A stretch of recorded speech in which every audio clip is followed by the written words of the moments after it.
Éviter le chaos, le credo martelé par Donald Tusk à Pékin au sommet UE. Xin Li Keqiang, le Premier ministre chinois, aux côtés de Donald Tusk, président du Conseil européen ce lundi 16 juillet à Pékin lors du sommet UE-Chine.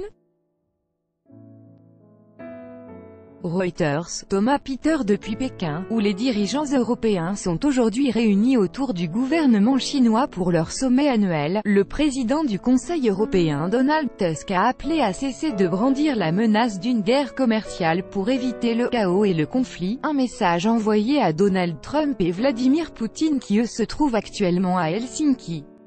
Mais c'est aussi une réponse aux accusations du président américain qui a traité, dans une interview télévisée, l'Union européenne, la Chine et la Russie comme ses ennemis. Il est encore temps d'éviter le chaos, a martelé le président du Conseil européen lors de sa rencontre avec le Premier ministre chinois Li Keqiang. Nous sommes tous conscients que l'architecture mondiale est en train de changer sous nos yeux. Rappelons-nous, ici à Pékin et là-bas à Helsinki, que le monde que nous avons construit pendant des décennies a apporté une Europe en paix, le développement à la Chine et la fin de la guerre froide entre l'Est et l'Ouest, a rappelé Donald Tusk.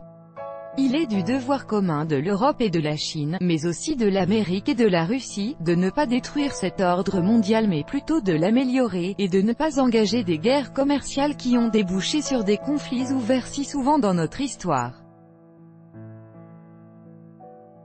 Nous devons courageusement réformer les règles qui sont la base de l'ordre mondial. C'est pourquoi j'appelle nos hôtes chinois, mais aussi les présidents Trump et Poutine, à engager conjointement un processus de réforme de l'Organisation mondiale du commerce. Il est encore temps d'éviter le conflit et le chaos.